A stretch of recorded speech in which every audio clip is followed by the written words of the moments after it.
Madinah Institute for Leadership and Entrepreneurship, MILE.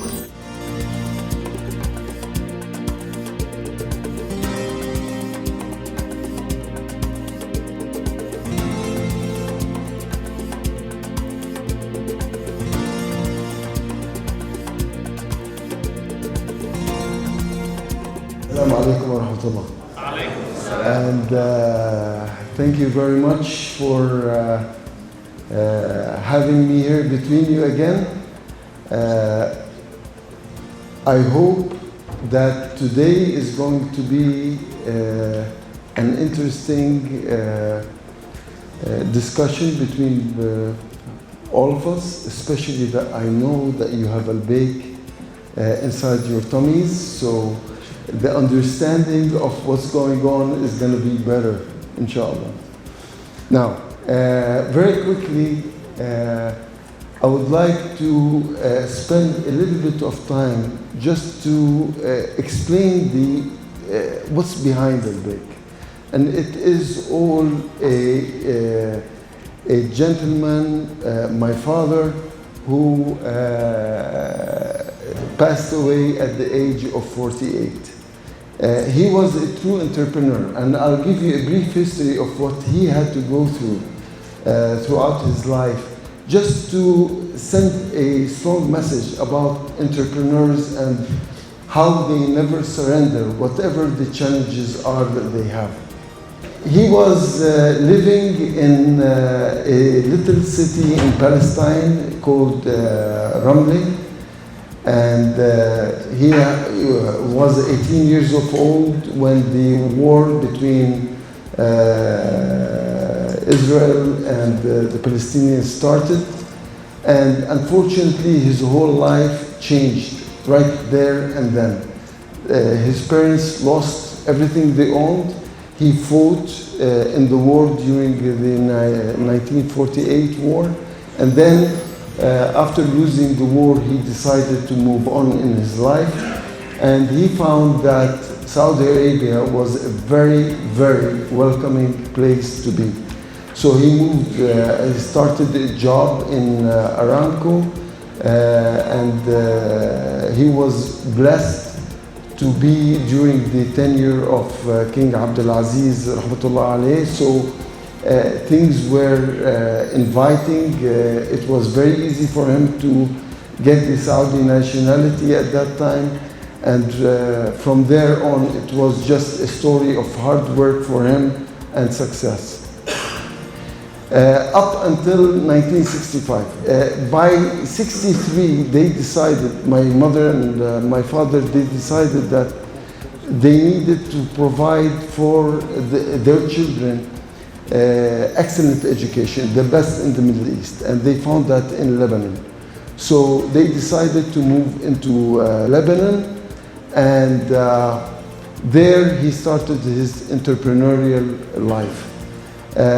Except that by 1965, he woke up one day and he discovered that the bank that he had all his money in went bankrupt, and he had to start from scratch all over again. So he worked very hard, tried so many businesses. The one thing he was very good at was to understand the need of a market before anybody found that niche. So he tried so many businesses in Lebanon. Many of them failed, some worked out, but he decided to come back to Jeddah in 1974 with one goal in mind. He found out that with the oil boom, there were a lot of people coming into Saudi Arabia. There was high demand for good, clean food that you can trust at affordable prices, and there was not any at that time. So that was his venture when he came to Saudi. And he went and brought an agency, not a franchise, an agency from the United States that sold secret mixes and fryers. So he brought it in, and that was the beginning of AlBaik as we know it today. Unfortunately, he put all his money into one location, the one on Medina Road and Shara Palestine, whoever knows that location. But that was the boundary of Jeddah at that time, and there was no electricity. So he put everything he owned into that shop, and he could not open it for the next 2 years. Meanwhile, he had to take a little warehouse that he had rented before, and with minimal money, he's changed it into a restaurant, and that's where AlBaik started, in Sharafiyya, in front of the old airport. Unfortunately, he had cancer, and I remember very well when he was in the hospital on his last week. He received a phone call, because at that time the business was not doing very well. In Sharafiyya, that first shop that he had to open, people did not know what fried chicken was. They were all used to grilled chicken. So you go and you tell people, hey, I have something new, it's convenient, it's gonna stay hot, it's quality. People were not buying that. I mean, at the end of a day, the maximum he was selling or serving were 100 customers at the most. When in his last week before his demise, he received a phone call, and I believe it was the best thing ever that happened to him, because whoever called him told them that the original location just opened, they got the electricity, and the lines were all the way to the outside. So at least before he passed away, he knew that finally he had a very smart concept going, and that is going to continue from there on.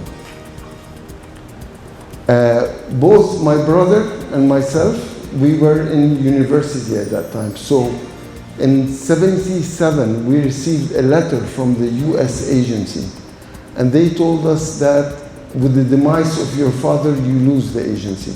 Fair enough, it was in the agreement that we had with them, and we were too young to do anything about it. So we lost the agency, and from there, although the word roast, which he brought into the kingdom, was unknown when he started, by 76, 77, everybody was wanting to have a piece of the roast business. And the US company gave the agency to another company here, and the business boomed for the US company. By 1980, there were, just in Jeddah, over 400 roast restaurants that were trying to serve the same kind of food that we had. So my brother Hassan, he graduated, he came into the business. Unfortunately, it was unattended well for 4 years. So the first thing he decided was go back to basics. During the boom years, everybody thought that everybody was a great businessman. So we went through so many businesses. We went into furnitures, into contracting, into the restaurant business, and the clothing business. I mean, everybody wanted to do everything, and we lost focus during those 4 years between 76 and 80. So when he came in, the first thing he did was take a very courageous decision. He was 21 years old at that time. And he said, I don't want any other business except AlBaik, or the restaurant business at that time. And that's what he did. He closed everything else, and he concentrated totally on the restaurant business. In 1982, I came back to the kingdom, and the first week I was here, I mean, things were not well still. The first week I came here, we got an invitation, a personal invitation from a bank. I will not say the name of the bank. And the gentleman behind the desk said, you guys, you owe us over 7 million riyals that you have compiled during the 4 years that your dad was not here. So all these businesses that we went in cost us so much money. And they told us, you have 2 years. We're going to take everything you own. And they took all the lands, all the houses, whatever we had. It was all gone. And then they brought us a paper I've never seen before called an IOU, a Kimbiala. And they told us there's 2 million riyals left. You have to sign that you will pay monthly installments for the next 24 months to pay the rest of this debt. We didn't know what a Kimbiala is. So what the heck, we went and we signed. You know, it was 100,000 riyals every month at that time. We didn't know the magnitude of it. But, Sharul Bariyati, okay? It was the best thing that could happen to us. Because from day one, starting into the business life, usually when you graduate, what you do is you slack off for a couple of years, you enjoy life. But for us, it was straight from day one, minus 2 million riyals. And we had to figure out how to pay off all that debt. It took us, luckily, 1 year to pay off everything, and we'll talk about it in a minute. But that lesson stays with us until today, because for 25 years after that, we kept prices at 10 riyals for a meal. And that was just because of the lesson we learned there. We had to really fight it out. We had to cancel our offices, find a mezzanine floor that was this height. Every time we walked into the office, I had to bend down to reach to my desk. And that was the best reminder for us always to stay humble.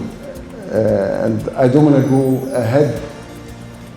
So until '84, we decided after we paid off the debt that we go back to the basics. We believed that in no way we can ever succeed in this business if we did not learn the intricate details of the business. And we decided to throw off engineering. We didn't want to be engineers anymore. We decided that the fact that this was the only thing left that our dad had for us, that it was our duty to keep it alive, hoping that maybe he's watching from up there, Allahu A'lam. By 1986, after fixing the basics, after learning how to do it all, it was time to separate ourselves from all the other 400 gross restaurants. So we decided to come up with a new name, a new image, new packaging, new uniforms, new menus, and so on, so that customers can start to understand what's the real bros and what's the copy bros. And we came up with the name AlBaik. Now, many people might say, how did you come up with that name? Okay? It was no market research. It was, you know, a family sitting there. We drew the logo, it looked good, okay? And then we sat all together, what does it look like? Let's call it AlBaik. And that was it, okay? Today, companies probably spend millions to try to come up with a name. But we were lucky enough that we were in the times in the 80s when there was not much competition, and we had the ability to experiment and learn from our mistakes. Now, Let's go into the recipe of success. And it's 17 ingredients. I know the time is short. I'd like to try to go through as many of them. If you master all of them, you might come up with a good, tasty AlBaik meal. So the first ingredient is we need, each one of us, each company that we have, we need to answer one question. Why are we here? Why do we exist? Is it because we are a chicken restaurant serving food? Or is it different? Why is all this there? And if you don't, try to answer that for yourself, okay? My favorite exercise for individuals is to try to close your eyes and imagine 20 years from today. Their favorite magazine, front page cover, your picture is there. What would you like the headline to say? Muhammad did what? How did he change the world? How did he change the country, society, and so on? If you can see that, if you can identify that, then everything you do will start to make sense. For AlBaik, our why is very simple. We believe that AlBaik is an amana. We don't own AlBaik. AlBaik was entrusted by Allah subhanahu wa ta'ala to us to protect, to nourish, and to grow. Why? So that its goodness spreads all over the world. We believe that there is so much goodness that can come from such a brand, and it's our duty to protect, nourish, and grow it so that as many people in the world can enjoy the goodness of it. The ingredient number 2 is know where you're going. And for AlBaik, if you don't know where you're going, you can never reach there. So the reason or where we are going is in a simple sentence that I always enjoy to share with people. It says, putting and wows on customers' lips every time, everywhere, the world over. So we believe, maybe not on my tenure, but we believe that AlBaik, inshallah, will serve every single city and every single town in the world one day. And we will expand and export Saudi know-how all over the world. Now, you have to also answer, how are we going to do that? Because if you don't put the pillars that will always guide you to make sure that you don't stray, if you don't have that, then you will lose focus one day. So the pillars that we have for AlBaik are four. It is to provide good life to everyone. To everyone that we touch, whether they are team members, whether they are customers. The second thing is we shall never forget about our highest ethics that we can. And we try to instill that in every single team member that we have. The third thing is all about excellence. We cannot do things halfway. We cannot cut corners, no matter what it costs. You've got to do the best you can. And when you do it, never stop. Keep improving. Keep doing it better and better. And the last pillar is all about the one body. It is all about making sure that every single team member that we have is part of a big family. Whatever happens to the arm, the foot will feel. Whatever happens to the brain, the chest or the heart will feel.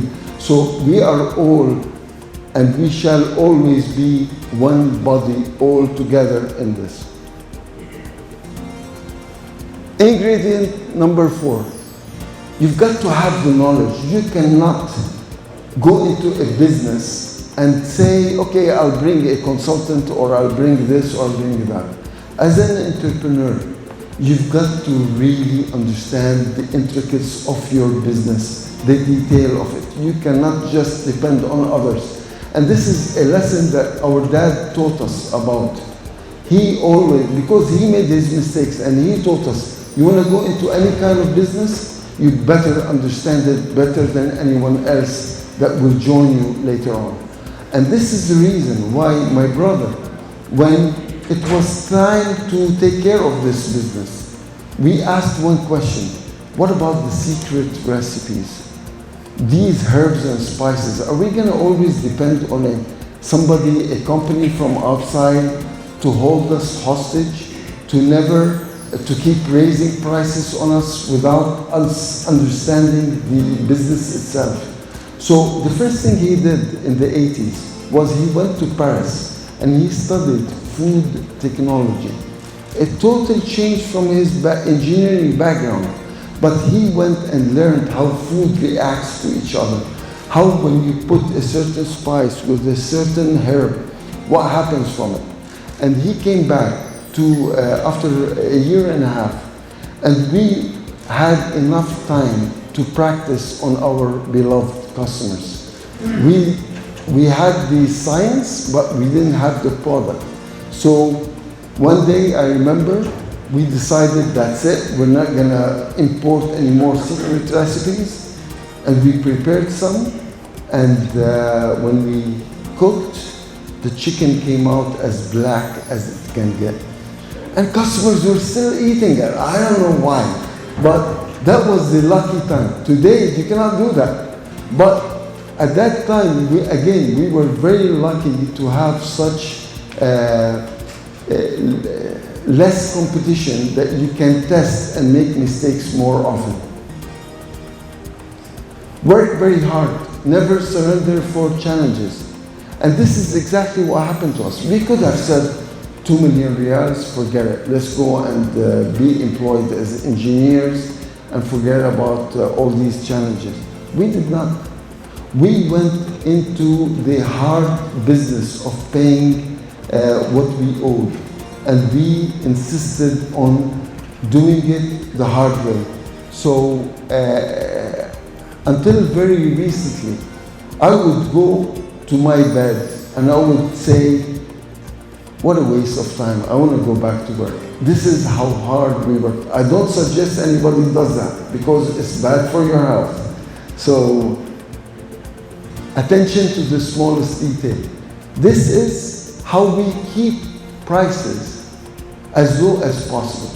This is how we create value to customers, because we are very, very strict when it comes to spending unnecessarily, where customers don't feel or enjoy that kind of spending. So, do we need somebody to prepare tea for us, or should we do it our own? I mean, even the smallest expenditure, we question everything so that we make sure that the customer does not end up paying for a luxury that we can go without. Never be satisfied with the results. And this is one of the toughest things that we have in our culture, because we're always, always, always demanding. We never get satisfied with what we achieve.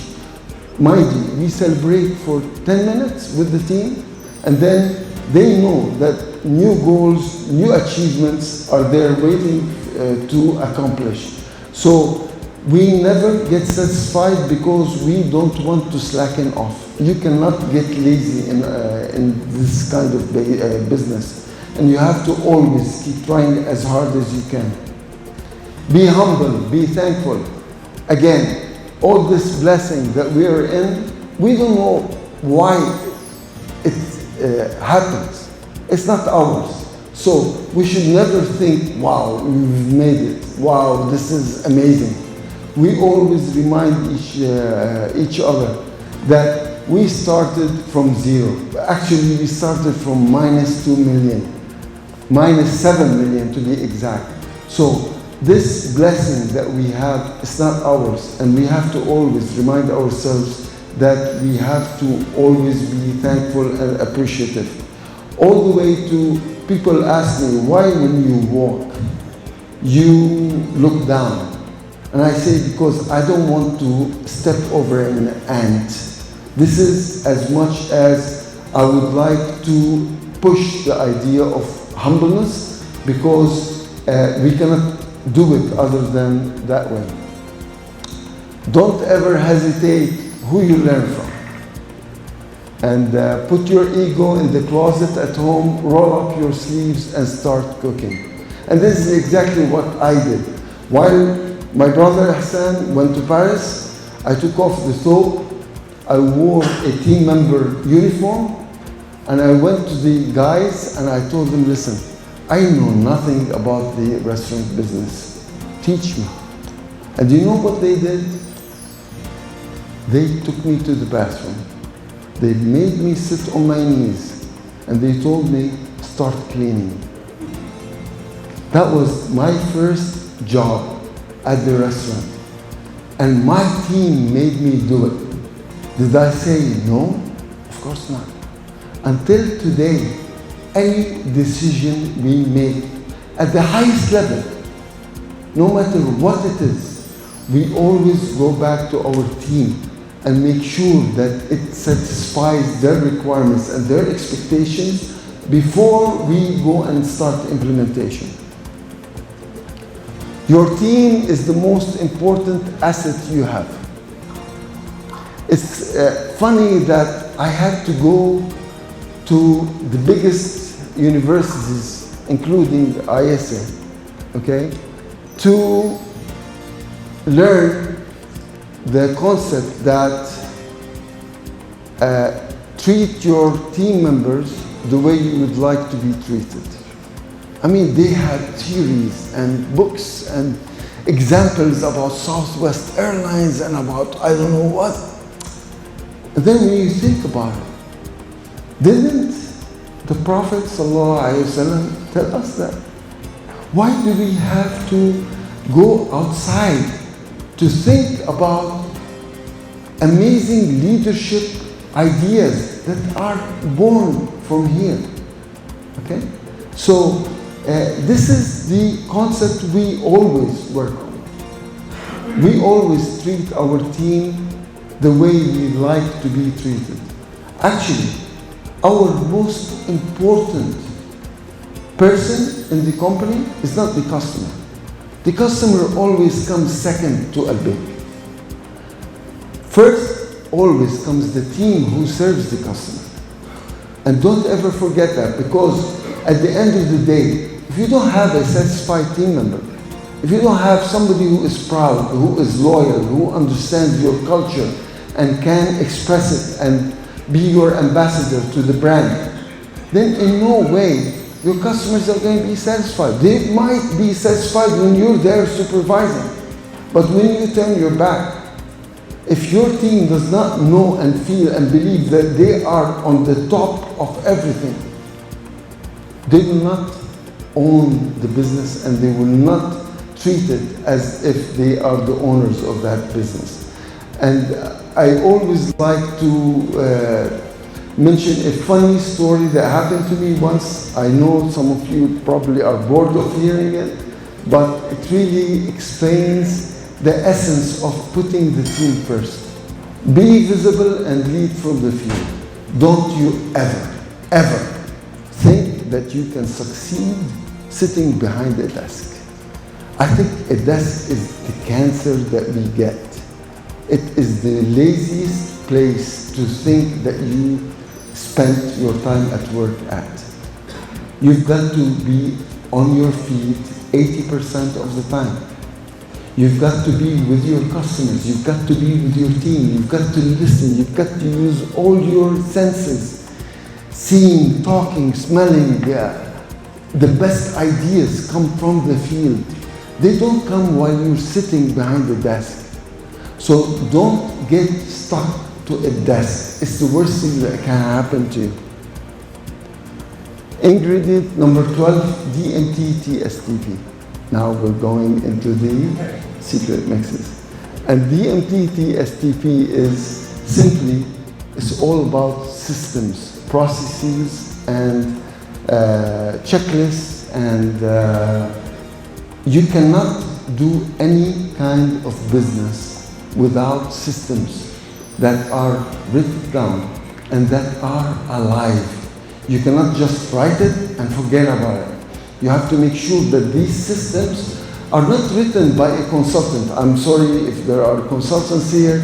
I'm not very good friends with consultants, but the best consultant you can have is your team. Again, they are the ones who will write you and be part of writing a system that they can apply. You go and you bring in somebody to write a system for you that looks amazing and you pay millions of riyals for it. And then at the end of the day, every time you go and see that manual, you open it and the sound of new paper comes out. Why? Because nobody is using it. Nobody believes in it. It's too complex for them. It did not come from them. So when you write a system, make sure that the end user is the owner of that system. He knows how to write it better than anyone else. And don't forget that either. Walk the talk. You know, believability is the best thing that can be for a leader. People will not believe you if you just give ideas and talk and suggest, and you yourself, you're not living it. So make sure whatever you say that you truly believe in and you walk it. You don't just say it. Number 14, and all the business people here will not like, it is never work for money. I never worked for money. And I never will. Because it's always work to improve the life of others. And subhanAllah, when you put that as part of your goal, you're here to improve life for others. You're here to improve that big smile that you plant on others. You build values, you give hope to others, you have their eyes glitter with hope because they're learning from you, they're advancing, they're developing. This is wealth. Wealth is not to have money. Money can come and go, it's a piece of paper.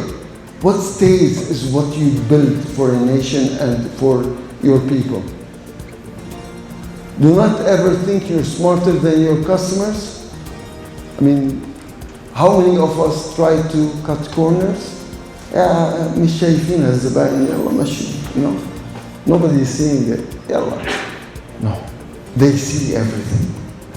And if you ever lose their trust once, you're gone. Your brand is done. No matter how much money you try to spend after to try to make up for that mistake. It's all about that trust. Don't ever try to be smarter than your customers. Always do the right thing for them the right way. Know and respect your competitors, but do not imitate. Competition is amazing.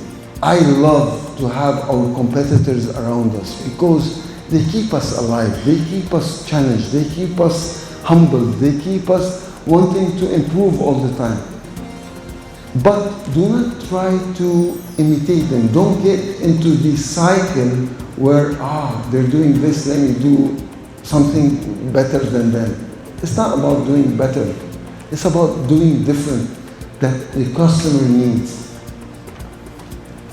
And last but not least, give back for God's sake. And this is one of the favorite things that we do at AlBaik. We enjoy giving back to society in different ways.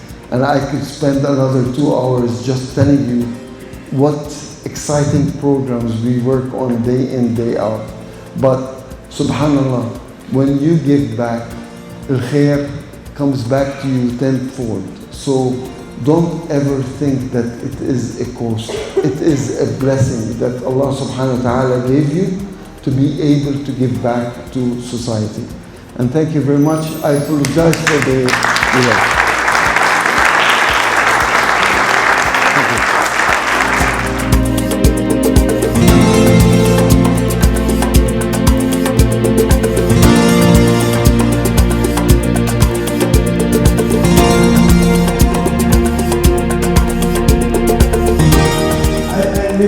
Question has been asked many times.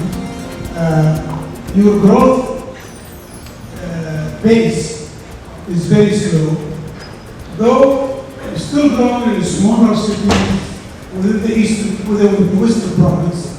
And the typical question, why not going to the big customer base? Like Riyadh, big cities, huge cities. We are.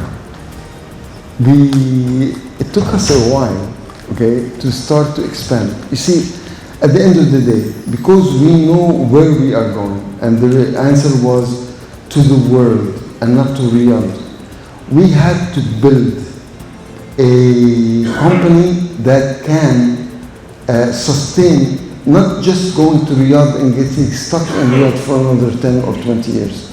We had to go back to the beginning and build a company that can go, inshallah, one day worldwide.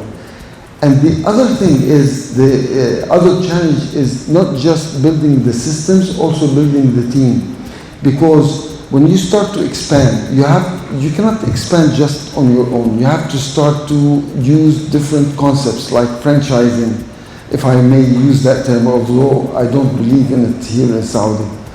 But you have to be able to develop the people who can take you there. Now, it took some time, but now you will see us starting to go to Qasim. We're going to Qunfuza, Gith, Jizan. We're expanding from Taif south. So the expansion is starting to happen. It's going to be slow. I'm not promising that we're going to go fast, because rahamallahu imra'an arafa muqdara nafsih. We're not in any hurry to make money. It is to make sure that what AlBaik stands for is there for customers and so on. Yeah. How many meats you sell during Arafah in Mina? During Hajj in Mina? I will not give you that answer, but I'll give you another answer. In Hajj, alhamdulillah, we were able to build the largest kitchen or QSR, quick service restaurant kitchen in the world, where the capacity we can produce or serve up to 250,000 meals a day from one location near Jamarat. So we have not reached that number yet, but we're intending. So divide this by 24 and then divide it by 60. No, wait. I forgot to tell you. It's a non-profit operation. MashaAllah. I would like, please, all of you to share me in extending our great, sincere thanks and appreciation to Engineer Rami Abu Ghazalah. Jazakumullah kulli khair. Thank you so much.